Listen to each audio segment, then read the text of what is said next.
talaga 'to si Jill, 'no? Thank you. Oo. Yeah, because you know what? Siyempre dahil pinaalala niya.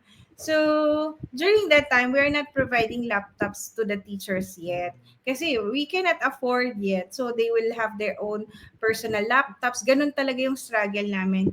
And since we are transitioning to the virtual school, so we ordered. We ordered for everyone. Orderan silang lahat. Ganyan. So, nung order kami, we don't have any choice.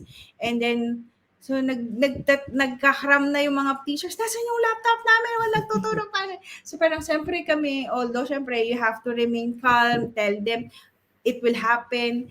So dumating yung laptop ng April 6, April 7 yung lockdown. Yung So parang oh. sobrang, alam mo yon yung, yan, sabi nga ni Sis Joyce, blessing index, guys, time and time again. And still Time and time now, again. God Grabe, has, 'no?